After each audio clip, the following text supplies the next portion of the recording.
It says I'm live, which is something of a relief, I am sure. I'm not quite sure where to start with this. What are things that I wish people would talk about more? For one thing, I wish they would, among families, tell each other more, especially through the generations, of their specific political positioning, the things they saw or the things that happened and what they talked about when that happened, or how they may either have been involved or just read it in the news or something. Sometimes I ask friends of mine, what did your parents think, around such and such a time, like say around the time that we were born, early mid 60s with me and most of the friends of my era. And they have no idea. They have no idea. I would say, well, what about the Cuban Missile Crisis? Or actually, I'm usually a little bit more obscure than that. Although I don't think of these things as obscure. Things like the Suez Crisis, or things like the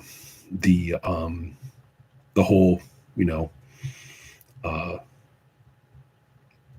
what's his name, Gary. What's his name? The pilot who was shot down in the spy plane over the Soviet Union in 1958.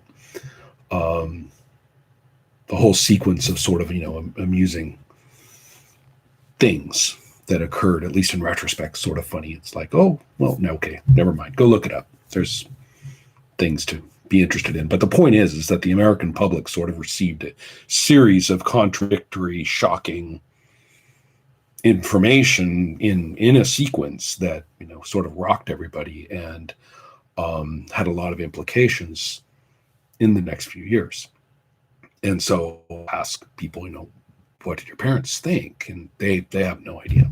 Or later on, moving up into when I can remember these events myself, but I'm interested in other people's experiences of them as people and as families. And I might say to somebody who's, say, 10 or 15 years younger than me, I might say something like, what did your parents think of the Patty Hearst trial? Just to pick something I briefly mentioned last time. And they have no idea, which is impossible in the sense that their parents wouldn't have, thought something. Oh, well, things like that. People should talk about that, because then things crop up which are either, well, historically trivial but sort of personally interesting. Right now, there's much talk of an islands that nearly everybody who's a United States citizen will sort of know the name, but they can't find it on a map. And if you ask them, they would be rather puzzled as to why. Well, that's funny. I do hear that name a lot, or I hear it, every few years as kind of a United States reference point. And I don't know why. So in the last couple of days, there's been chit chat over various obviously critically important islands. And one of them is Guam. And so one might ask, what's Guam to you? And they'll go, I don't know, maybe, or maybe they have quite a lot. Maybe there's a personal thing going on there that is a big deal. Maybe they've been there.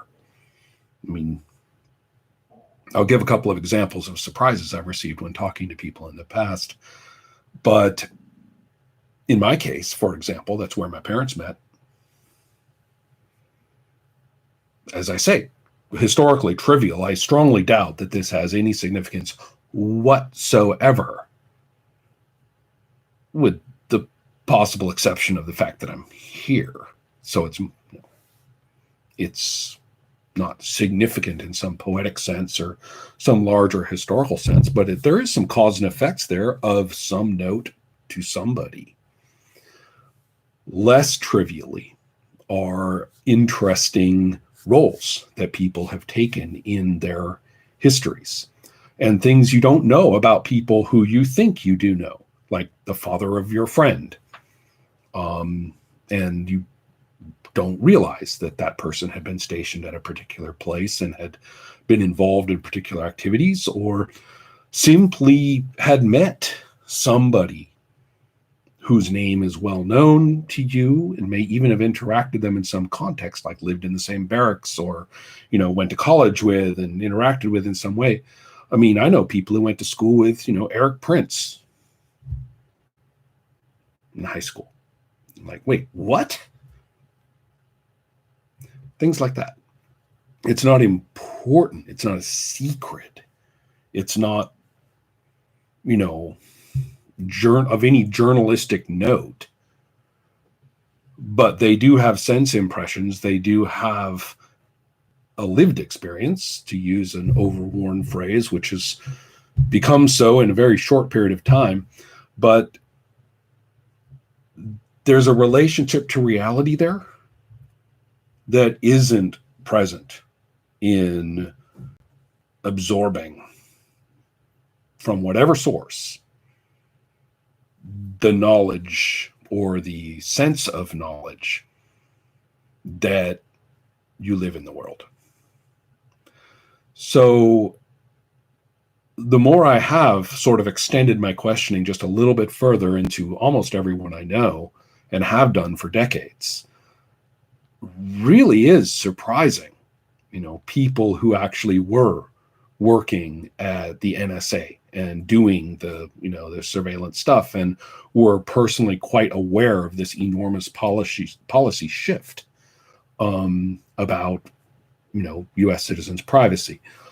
People who actually experienced that as a policy changeover.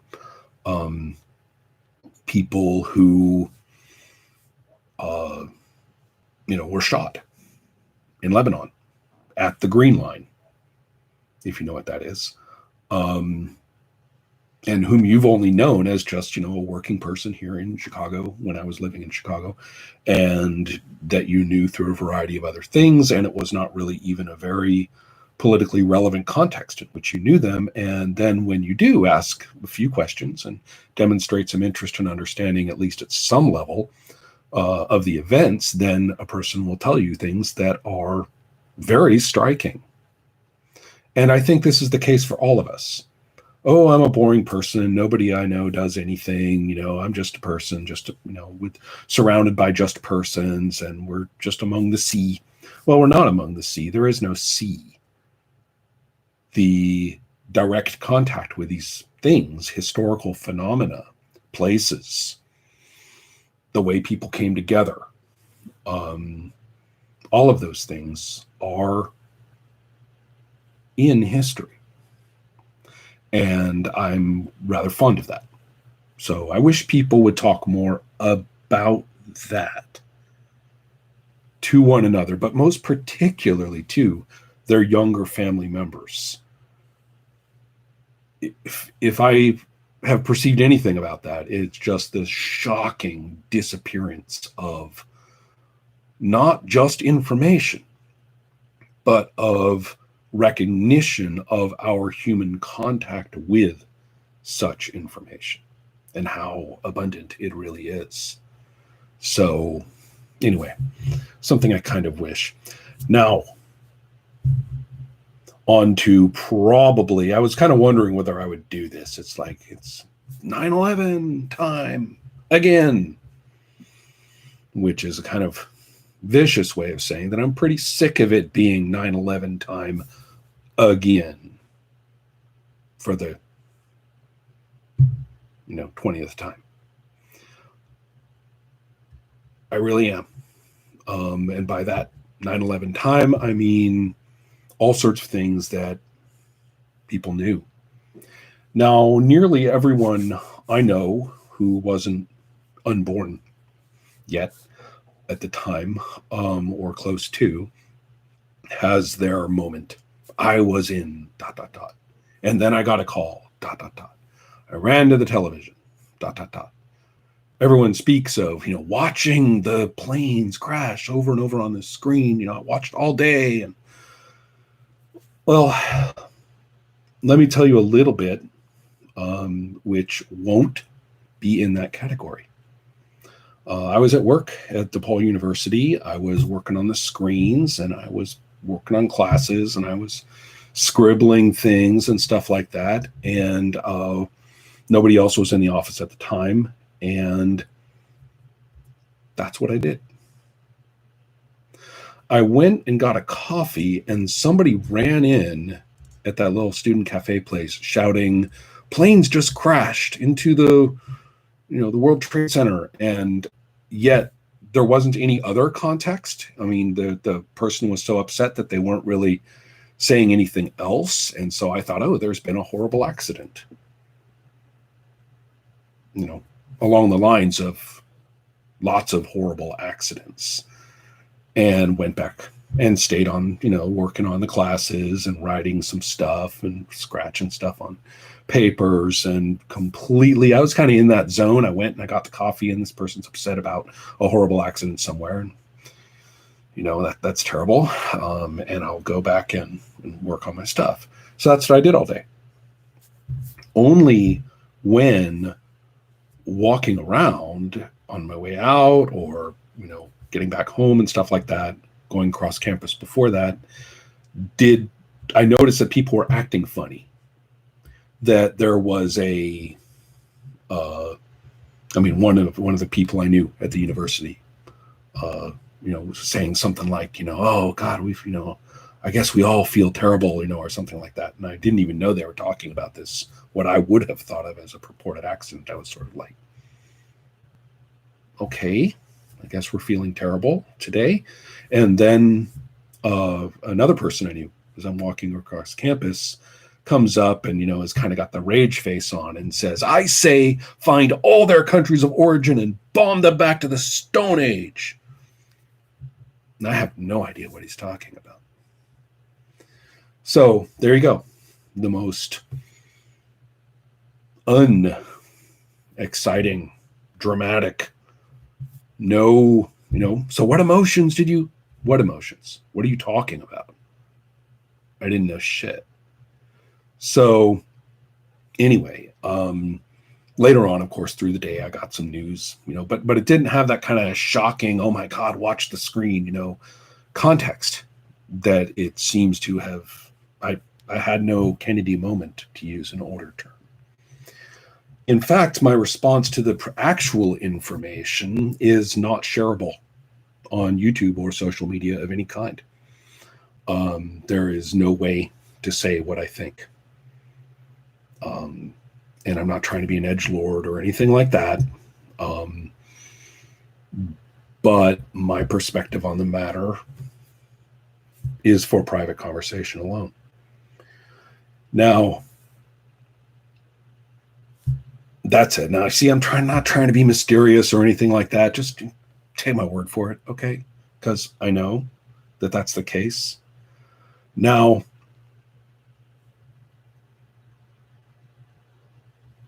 that said, it comes to talking about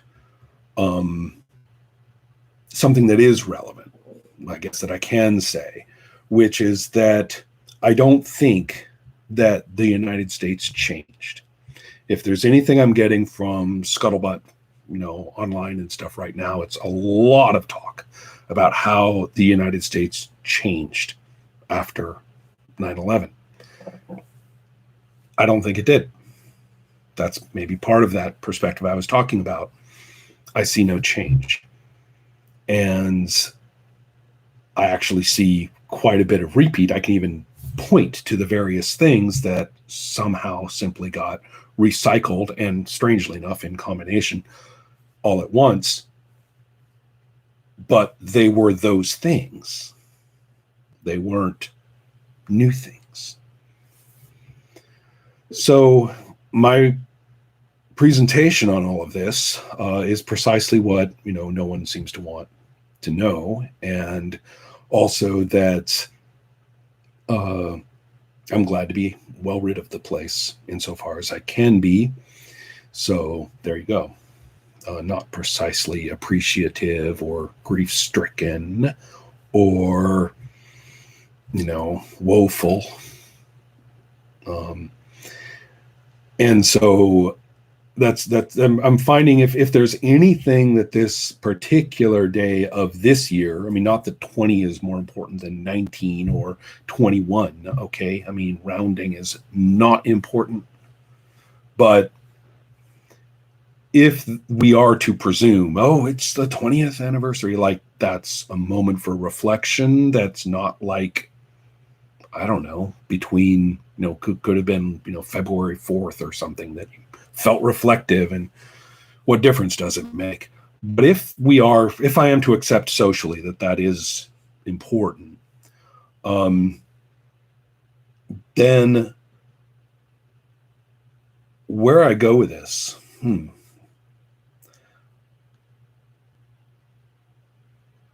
is simply to ask if you want to participate. Participate in what? America.